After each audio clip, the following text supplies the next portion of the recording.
Welcome to Loud, Confused, and Ready with your hosts Cam, Elliot, Kip, and I am Sam, bringing you a healthy dose of sex to liven up your lives. Did you just say I am Sam?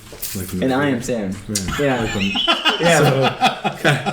Just no. I actually did one of my best mentally. Is that part of your introduction usually? Is it? Yeah, I don't know. Like.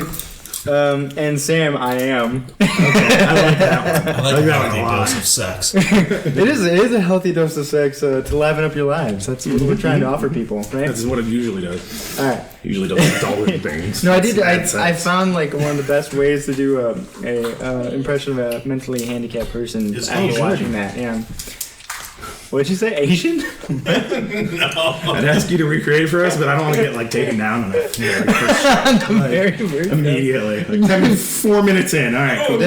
Then the score. No. Then the score with Edward Norton.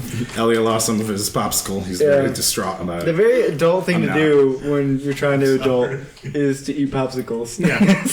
Obviously. Wait 2 more minutes. No, listen. If you're gonna The best way to start a podcast is to eat something slurpy. Yeah. And something that kind of makes your mouth kind of sugary so you can... I'd have to rest of the popsicle. And then you drop it on the floor. You sound like an old man with chew in his mouth. I'm gonna give him my stomach. Yeah. What'd you say, Boomhauer? Homie, when you making? Alright. We got some topics on the plate. Alright, for today's episode, we're gonna hit on Dark Souls, a little bit of Batman vs. Superman, which just recently came out. Ratchet and Clank, which was a video game and it's currently promoting, about to come out, right? Transgender bathrooms, because that's a thing that's happening, and that one troll friend that everyone has. I mean, it's been a thing that's happening since there's been transgendered people, so not as intensely. But there's always the bathroom a situation debate. with bathrooms. The bathroom debate, the actual political debate. Oh yeah. The political debate. Yeah. Be sorry. Sorry. So, how many of you guys played Dark Souls 3 already? Me. I have. No, we don't have a camera. Shouldn't raise my hand. I have not. And Sam, you did a little bit. I did. I didn't play enough of it to give a fair assessment, but I played enough of it to hate it.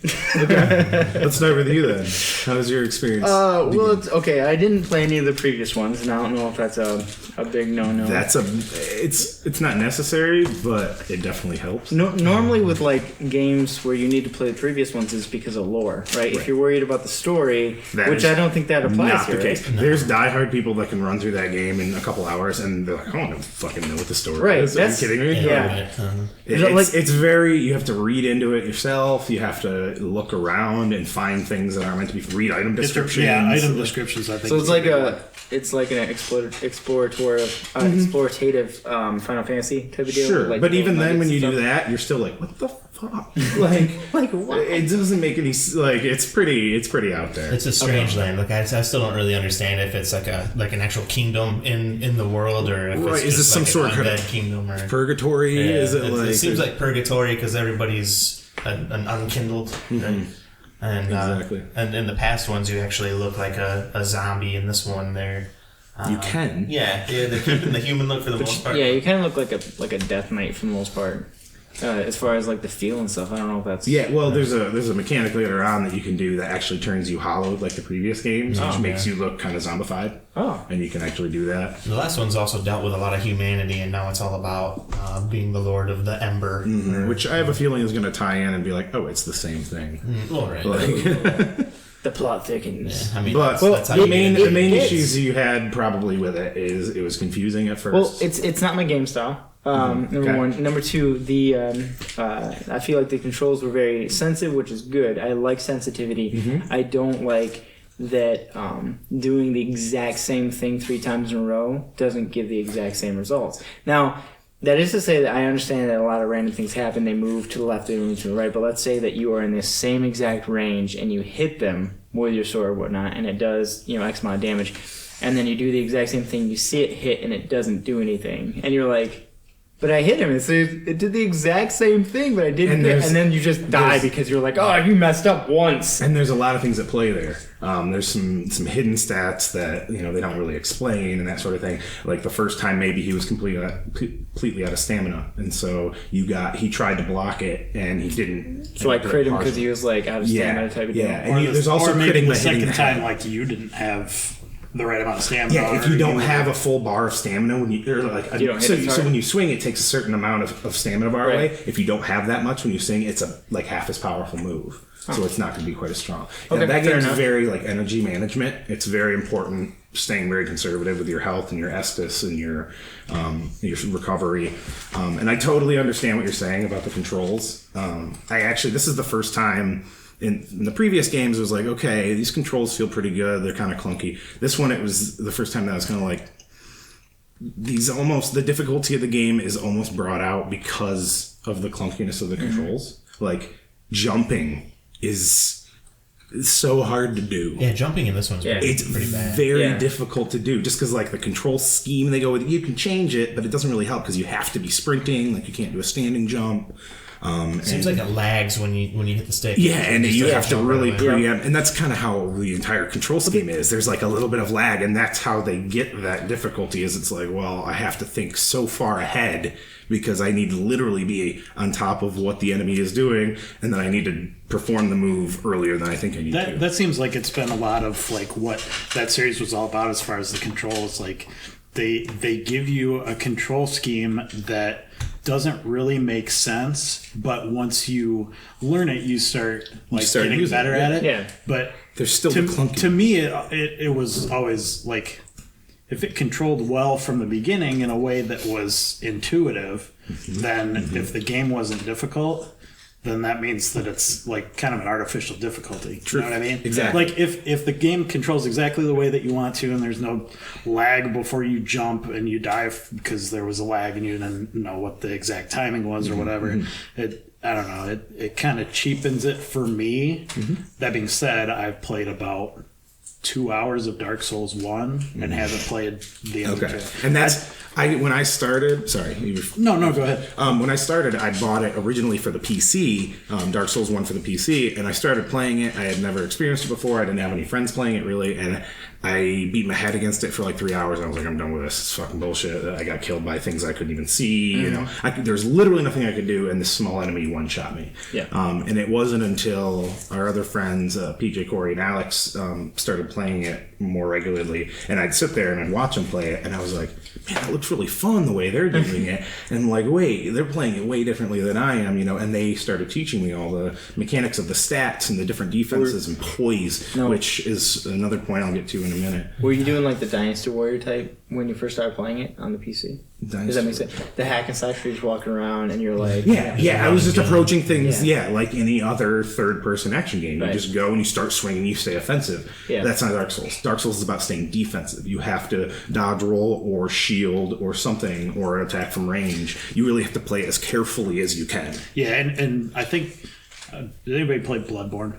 No, but I watched the entire game. I think I did too, and I think that's one of the big differences between those games and Bloodborne is more you have to be aggressive, you have to be offensive. There's a mechanic in it where if you get hurt, there's a certain amount of health that remains that you can recover if you hit the enemy back. So within like 2 seconds or 3 seconds or whatever, if you hit them a couple of times, you'll get some of your health back. You don't have to actually heal, which to me makes it seem like it's more, like aggressive, whatever. But in Dark Souls, it's always been and that's what sit there for 5 minutes and right when you have the right shot, then take it watch, and then back up again. And And I enjoy the shields. The shields are really the thing that draws me to that over Bloodborne because I like to just turtle up and see what they're doing. This one, they actually made it very difficult to shield, especially since, as I mentioned, poise. So poise is supposed to be a stat in the previous two games. The poise on your armor, the poise on your shield and whatnot made it so it basically the bulkier armors had it. When you swung, if someone hit you with like a knife or something little, puny, it wouldn't stop you from continuing your attack. You'd still just crush them through the head with your big weapon or whatever.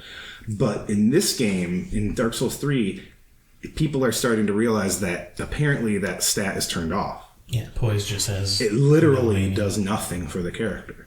So, because a guy did a video online where he put on all the best poise armor, best poise ring, literally got the best poise he could, went to the first enemy in the game that has a lantern that he swings at you. And he would start to swing and he would get interrupted almost every single time. Like, it seems like only like 5% of the poise was even affecting because he was, but enemies, it still seems to work on. And coders actually went in and found the stat value that they believed to be poise and they turned it on and he could survive like 4 or 5 hits before actually staggering. And so it's like, okay, so I've been building my character completely around poise, and now that I'm finding out, it's been worthless. Yeah, exactly. I've been playing the game more difficultly than I should have been. Even putting up your shield seems a little more detrimental. Like it doesn't do anything for you. That first area you can travel to, the knights in that area. Just sitting there trying to block and wait for an opening, they take all my stamina. One hit, and I can't do. Yeah. Well, I think a lot of it was they were trying to focus more on dodging rather than blocking because they from what I understand they upped the weight of your, like, before you start getting the shitty roll. They up the amount of weight that you could have. Like, you can wear heavier armor and still have a fast roll. And it doesn't scale. It seems like that they were like, dodge instead of blocking. Right. Make it more like Bloodborne. If you want to be there, exactly. don't be there. Yeah, I get that. No, dodge like Bloodborne, but don't be aggressive like Bloodborne. So basically just roll around a lot. And occasionally take a pot shot. Throwing a dagger at them or whatever. So IGN gives it a 9.5 out of 10. Metacritic gives it 4.5 out of 5.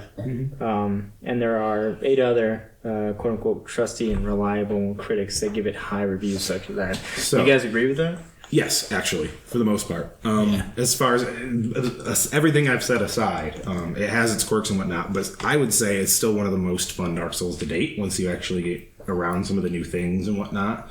The intro, you have to really get past the intro. Did you get to the Firelink Shrine? I don't know. I don't assume so. I got to the very first boss that turns into like the statue duder.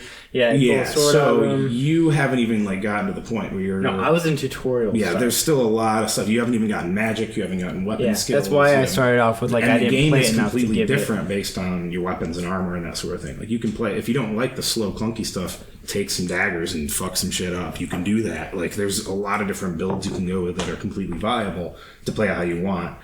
Granted, it's still very, very difficult. If you go a faster character, you're probably going to get one shot by every enemy that comes across you. Because you should be dodging instead of taking. Exactly. So there's qualms with it, but it's still really fun. The weapon skills are great. The feel and the look, it's a beautiful game. Yeah, the landscapes are amazing. Yeah. What about you? The boss fights are fun. Yeah, no, I still really like it. The scope of the game is still really epic. Like, you feel like you're in this realm of purgatory or undeath or cursed kingdom or wherever you want to call it. But it's the multiplayer in it. The co-op's been a lot of fun. They did make that a little bit easier to match up with your friends in this one, which was really nice. I'm 3-0 against invaders. Nice. So I say bring it. Yeah. But what about you, Kip? Well, like I said, my only experience with the series was just doing like a couple hours of Dark Souls 1.